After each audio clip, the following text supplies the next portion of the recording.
Oi, oi, meu povo! E aí, gente, como é que vocês estão? Tudo bem com vocês? Bom, vamos falar hoje sobre os quatro principais elementos da área da gestão. Peraí, vamos lá. Bom, vamos falar hoje sobre os quatro principais elementos da gestão de pessoas. E antes de fazer isso, antes da gente começar esse nosso bate-papo gostoso aqui de todo dia, segue o nosso canal, se inscreve aqui, curte esse vídeo, curte todos os outros, porque tem conteúdo de fato aqui para vocês, tá bem? Bom, quatro principais elementos da gestão de pessoas e que vão fazer diferença no dia a dia da tua operação. Princípios, processos, estilo do gerente e políticas. Gabi, como assim negócio de estilo do gerente? Bom, gente, vamos lá. Quando a gente fala sobre princípios, nós estamos falando, na verdade, sobre crenças e valores da empresa. Sabe aquele negócio que a gente escuta às vezes na faculdade de administração ou no dia a dia, de fato, enfim, escutando algum podcast que a gente escuta assim, quais são os missão, visão e valores da empresa? E às vezes a gente cria a empresa, estrutura a empresa e vai seguindo sem ter essas informações de fato bem descritas.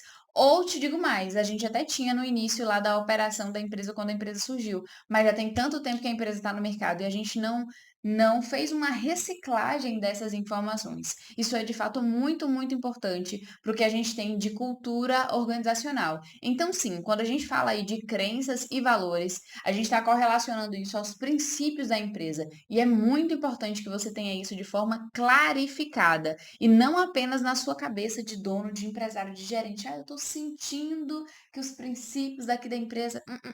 Não faz isso. Então, de fato, você precisa ter ali escrito, tá? E de preferência, até se puder, de forma visível ali para os funcionários também terem acesso, ok? Segundo elemento importante da gestão de pessoas. Processos, isso mesmo, processos, são as diretrizes ali a serem seguidas. Vou te contar o que é que normalmente acontece. Você fica na mão de um funcionário ou o teu setor fica na mão de alguém que sabe muito, né, que já conhece, que já tem tanto tempo de empresa ou tanto tempo de mercado e tal, enfim. E todas as vezes, por exemplo, que um desses funcionários sai da sua empresa, você de fato fica na mão. O setor de fato fica na mão ou sobrecarrega um outro colega. Isso acontece justamente porque a empresa não tem diretrizes, ou seja, procedimento ali para seguir, não existe processo bem estruturado. O que acontece, por exemplo, dentro do setor de RH, dentro do setor de gestão de pessoas, é que às vezes o recrutamento e seleção é feito por uma pessoa. Aquela pessoa sai da empresa por qualquer que seja o motivo e o processo de recrutamento e seleção fica aquele processinho assim, meia boca, sabe? Justamente porque quem tinha todas as informações ali, quem já tinha construído de fato algumas orientações, era a pessoa que estava à frente. Então, isso acontece justamente porque a gente não tem processos bem estabelecidos. E sim, gente, esses processos é documento mesmo. É ali, sabe, processinho de formiguinha que eu chamo, de que a gente vai estruturar um, estruturar o outro, entender a rotina e tal. Para que essas rotinas não tenham, por exemplo, a cara de Ana, Juliana, Maria, Fabiana, enfim, que tenha de fato a cara da empresa. Então, independente de qualquer que seja o funcionário que esteja naquela atuação, naquela rotina de trabalho, sim, ele pode ter até diferenciais dele ali dentro do processo, mas o procedimento, de fato, a diretriz precisa ser da própria empresa. Sabe, o que que isso me lembra? Sabe aquela historinha que a gente, aquela frase, né, que a gente escuta falar que você, né, que ninguém é substituível, que a empresa de fato foca no CNPJ, tal, enfim. Justamente. Nesse caso aqui, tem uma frase até nova, né? Que todo mundo é substituível, mas torne-se mais difícil de ser substituído. O que acontece é que quando a gente vai olhar para o ambiente corporativo, de fato, para uma empresa, você precisa ser substituível. Então, o processo precisa ser da empresa e não seu como indivíduo. O que normalmente também acontece é porque os profissionais que estão naquela função naquela vaga sentem-se inseguros com relação à empresa, a perder o trabalho, ao que eu vou fazer, meu Deus, depois que eu sair daqui, se por um acaso eu for demitido e tal. E acaba se tornando com uma característica um pouco mais centralizadora daqueles processos, o que não pode acontecer dentro de uma corporação, ok? Terceiro elemento é justamente o estilo do gerente. Gente, quando a gente fala sobre isso, existem diversos. Lembra que vez ou outra a gente conversa aqui que somos pessoas diferentes, que cada um tem um estilo diferente, cada um tem um jeito diferente? Pois bem, quando a gente vai falar sobre o gerente, isso também acontece. O que vai diferenciar ali é justamente os métodos e as ferramentas que esse gerente utiliza para alcançar determinado tipo de resultado.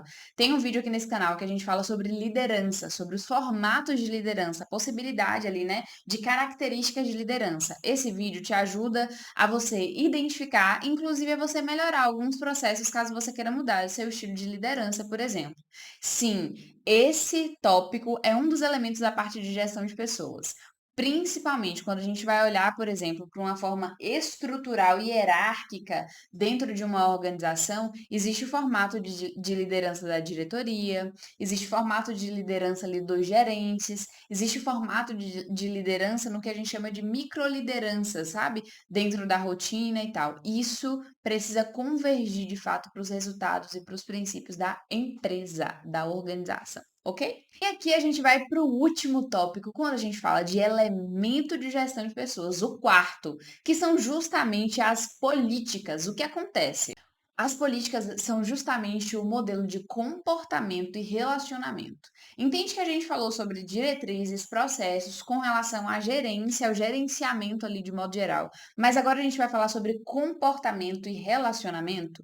Isso, esse pacotinho de 4 coisas aí, ou melhor, esse pacotão a gente pode chamar assim, né, porque gente, ó, não é por nada não, mas assim, muito trabalho, é muita coisa. A gente conseguir identificar, corrigir, organizar tudo isso, todos os processos, e além dos processos, o comportamento e o relacionamento, nossa, é muito grande, mas dá muito resultado. E basicamente são os que a gente chama aí de gestão de pessoas. E a gente pode até nomear isso como cultura organizacional também, porque todos esses elementos aqui da parte da gestão de pessoas falam e comunicam muito com a cultura da empresa. Então, quando a gente vai falar, por exemplo, das políticas, que é justamente o modelo de comportamento e o modelo de relacionamento, eu quero que vocês pensem com relação a um contexto familiar.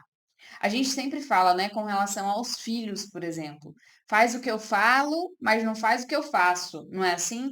Isso acontece também na empresa. Muitas das vezes os filhos, por exemplo, dentro de casa, ao invés de obedecer o que a gente comanda, o nosso comando, ele na verdade repete o nosso mesmo estilo de comportamento, não é? Dentro da empresa isso também acontece. Então, muitas das vezes você até sinaliza, verbaliza, né, fala com algum funcionário para fazer aquela situação A ou B, tomar aquela decisão A ou B, porém, você mesmo não está fazendo ou está fazendo de uma forma diferente. Então, em menor ou maior grau, normalmente ele repete o mesmo tipo de comportamento da gestão, tá bem? Bom, eu espero que tenha ajudado vocês esse conteúdo com relação aos elementos de gestão de pessoas, que podem ser pilares também aí da parte da cultura organizacional, ok? A gente se vê num próximo vídeo. Curte esse vídeo aqui antes de você sair.